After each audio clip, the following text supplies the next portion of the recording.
They say heresy dies in fire, but sometimes fire only spreads what it cannot destroy. You were told they were heretics, that they were wrong, that they were dangerous. But what if they were simply remembering something too ancient, too pure, too uncontrollable? Not everyone who burns is guilty. Some just carry a light that institutions cannot contain. And if you have ever felt that this world is not quite real, that something behind the noise feels sacred but hidden, then maybe you are not watching this by accident. The Cathars were not trying to create rebellion. They were trying to end forgetting, and that could not be allowed. So the church declared silence, through crusades, through ash, through erased names and vanished pages. But even silence echoes when the soul begins to remember. And if something is stirring in you now, they flicker a strange sense of recognition. Then perhaps the fire they lit was never meant to end. Perhaps it was meant to reach you. If something inside you moved just now, do not rush past it. You might be remembering something they tried to burn. They did not come with armies. They carried no swords, wore no crowns, built no temples of gold. They walked through the stone paths of southern France like echoes, soft voices in a world growing louder. They called themselves the good people, the Bon Hames, not out of pride, but because they believed goodness was not a performance, but a vibration, a memory, a light that won lives, not speaks. In the hills and valleys of Languac, where the wind moved like prayer, they gathered, not to form a religion, but to remember a truth that had no need for walls. They did not offer salvation. They offered remembrance. They whispered what your soul already knew but had forgotten, that you are not fallen, you are only sleeping, and the world you think is real may be the very thing keeping you asleep. The Cathars taught what the early mystics once dared to believe, that the material world was not created by a benevolent God, but by a false architect, a trickster clothed in light, a force that built a beautiful cage and called it creation. But they did not preach fear. They taught simplicity, compassion, inner purification, and above all, direct communion with the divine, not through hierarchy, not through ritual, but through quiet recognition. They said the divine spark is already within you, and no priest, no building, no book can mediate that light. It was not rebellion, it was remembrance. And this frightened those who believed power could only flow downward. If something in these words feels familiar, like a dream you once had but forgot upon waking, write it down before it fades. You may be closer to your origin than you realize. The Cathars did not believe this world was evil. They believed it was mistaken. A dream mistaken for truth. A veil mistaken for vision. A mirror that no longer reflected the light behind your eyes. They called it a prison of illusion, not because it lacked beauty, but because it seduced you into believing the illusion was all there is. This belief was not unique to them. In ancient India, the sages of Vedanta spoke of Maya, the cosmic illusion. In Gnosticism, it was the realm of the archons, who blurred the soul's memory through distraction and desire. In Kabbalah, the false light of Qlip Hoth entangled the spirit in shells of separation. The Cathars stood in that same string. They saw the world of matter as a distortion, not created in sin, but forged in forgetting. What we call reality, flesh, wealth, position was to them a stage built by hands that did not know the true light. And so, they did not worship creation. They questioned it. They asked, what if what you cling to most tightly is the very thing holding you back? They taught that the more you attach to the illusion, the further you drift from your source. But they did not scream this truth. They lived it, in stillness, in simplicity, in quiet resistance. If there is something in your life that has always felt false, but you could never explain why, you are not alone. Perhaps your soul, too, is starting to remember. The Cathars did not see the God of this world as the true source. They believed this world was crafted by a false architect, a blind builder who mistook his power for divinity. They called him the Demiurge. He was not evil in the way stories often describe monsters. He was worse. He was convincing, clothed in light, speaking of order, demanding obedience. He built a world of systems, laws, hierarchies, then told you to kneel, not to the divine, but to the design.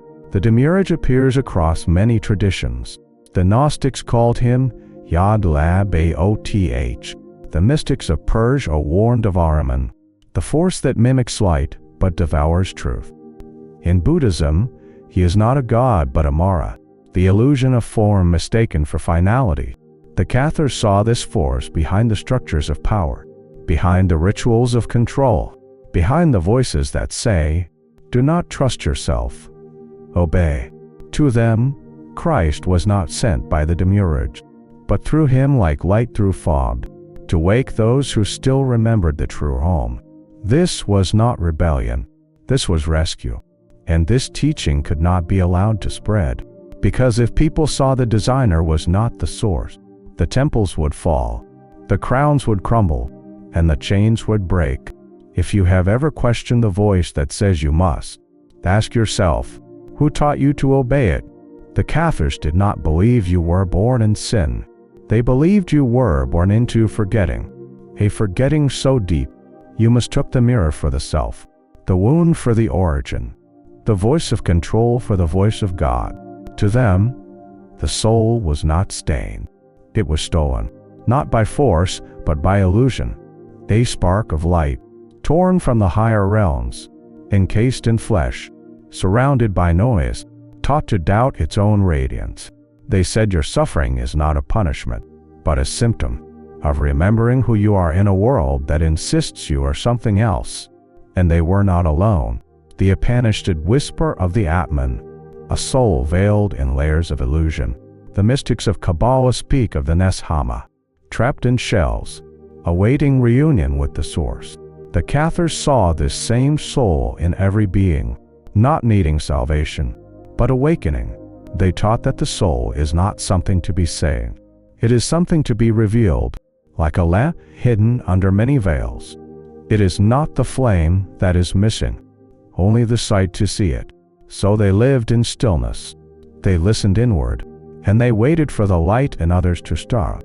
If you have always sensed that there is more to you than what the world sees, you may not be broken. You may just be beginning to remember. The Cathars taught that you do not need permission to touch the divine, not from a priest, not from a book, not from a system that claims to stand between you and your source. They believed that the divine speaks in silence, in the breath between thoughts, in the still place within you that no one else can enter. There were no altars. Their temples were forests, kitchens, and open skies. Their rituals were not chants in foreign tongues, but moments of pure attention. To the Cathars, truth was not something handed down. It was remembered. When the soul becomes quiet enough to hear what never stops speaking, they rejected the idea that holiness could be bought or mediated, that grace was a currency controlled by institutions. Instead, they offered the console amentum, not as a performance, but as a recognition, a sacred moment where one soul helped another. Recall the fire within. This is what made them dangerous, not their rejection of power, but their embodiment of something it could not contain. Because if one person awakens, it is inconvenient. But if many awaken, the hierarchy dissolves. If you have ever felt closer to the divine in a breath than in a building, in a moment of silence more than a sermon, then you already know what they knew, and perhaps you have always known. The Cathars were not banned because they were violent. They carried no weapons. They did not seek to conquer cities or overthrow kings. They were banned because they remembered something the system could not control. They lived as if the world was not real, and that made them dangerous to those who needed the illusion to be believed. They walked among the people not to convert, but to awaken. They healed the sick. They refused oaths. They would not bless war. They gave nothing to hierarchy, and they took nothing from fear. What frightened the church was not their heresy. It was their clarity, their stillness, their refusal to bow to a structure built on fear and guilt. They believed that every soul was already connected to the divine, that no institution had the authority to forgive or condemn, that salvation was not external, but a homecoming to the light already burning inside. This teaching threatened more than theology. It threatened the very machinery of control, because when people stop believing they are broken, they stop buying the cure. When people stop fearing death, they stop obeying out of terror. When people realize they can commune directly with the infinite, they stop kneeling to thrones made of golden blood. So the Cathars were not debated. They were declared dangerous. Their books were burned, their names erased, their bodies turned to ash, but not because they lied, because they remembered. And that kind of memory spreads, quietly, boldly, like light under a locked door. You may feel it now, a pressure in the chest, a truth too big for words, but too familiar to ignore. If you have ever felt out of place in a world obsessed with control, if you have longed for a spirituality not built on fear, then perhaps you are not just curious. Perhaps you are one of those embers, trying to reignite. Speak what stirs in you before it fades, because even a single breath of truth can light the whole system on fire. This is not about history. This is about something stirring inside you, a quiet pulse beneath the noise, a memory that does not come from books or sermons, but from somewhere older than language. You may not know the names. You may never have heard of Lenguat or Notchagor, but you have felt it. That strange ache when the world feels hollow. That tension in the chest when something true tries to rise. That whisper you have ignored for years, because it did not sound like the voice of the world. The Cathars spoke to that silence, and the silence responded. They did not try to convince. They simply lived in alignment with something that could not be spoken, only remembered. What if your unrest is not confusion, but calling? What if your longing is not weakness, but the echo of a vow your soul made long ago? Not everyone who finds this path remembers the details, but many feel the same things. A sensitivity to illusion, a yearning for simplicity, a mistrust of dogma disguised as truth. You may have always known that something was off, not just in politics or institutions, but in the story you were told about who you are. Maybe you never believed the world was all there is. Maybe you have always felt like a visitor, with no map, but a compass buried in your chest. That compass is memory. The Cathars called it the divine spark. Others have called it Gnosis, Kundalini, the soul's song. The words do not matter. The recognition does. This is not about becoming something new.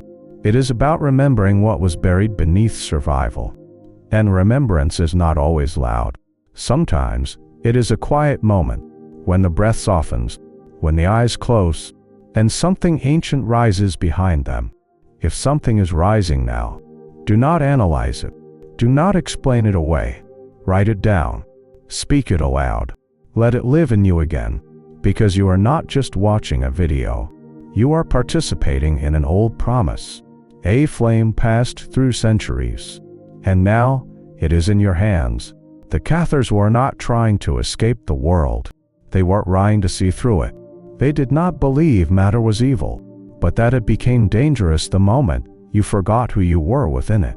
And now, centuries later, you walk through a different kind of illusion, not made of stone and blood, but of screens, algorithms, and silent exhaustion. The prison has changed its shape, but the key remains the same. They taught that truth is remembered through purification, not punishment, not shame, but simplicity, stillness, inner alignment. And that teaching may be more urgent now than ever before. In a world that moves faster than thought, they invite you to slow down until thought itself goes quiet. Begin where they began, in silence. 10 minutes. No phone, no agenda, just breath and presence. Not because silence is magical, but because it is where the divine becomes audible again. They ate simply, not to prove holiness, but to avoid feeding the illusion. You do not need to become ascetic, but you can begin to ask, what am I consuming? Mentally? Emotionally? Physically? What feeds my light? What feeds my forgetting? They refused violence, not because they were passive, but because they understood that every act creates vibration. When you choose compassion over retaliation, when you witness instead of react, you become a mirror of clarity. This is not about adopting rules. It is about becoming a vessel through which light moves without distortion. And perhaps most importantly, they lived in community, not as followers, but as rememberers. They shared dreams. They guarded each other's silence. They saw the sacred in the ordinary, and the divine in the unnoticed. You do not need a monastery. Two people meeting in truth can create a temple. A breath shared and presence can rebuild what centuries of dogma tried to destroy. If this resonates, find others who feel it too. Speak with care. Listen with depth. Walk with quiet fire, because you are not here to convert. You are here to carry light, not as ideology, but as remembrance. And that alone is a sacred act of defiance. They thought they could erase it. With flame, with war, with centuries of silence. They believed that if the names were lost, the light would die too. But the light did not die. It hid. It waited. And now, it is stirring again. Not in old books or broken towers. Not in chants or rituals repeated without meaning. But in you. In the questions you have always carried. In the discomfort you feel when something false is praised. In the way you pause before giving your trust to anything loud, hollow, or afraid of stillness. You are not just remembering the Cathars. You may be remembering yourself, not as a follower of their path, but as one who once walked beside them, or carried the same fire under a different name. The true transmission was never in their doctrines. It was in how they lived, how they let go, how they stood before power and did not kneel. That light cannot be taught. It must be recognized. And once it is, it spreads like breath through dry embers.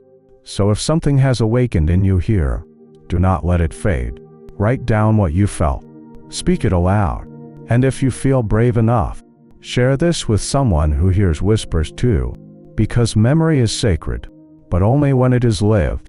And when even one person begins to live what was once forbidden, the chain breaks, the system trembles, and the soul walks free again. If something deep inside you remembers, leave one word below remember. Then walk gently, shine without asking, and carry the light they never could burn.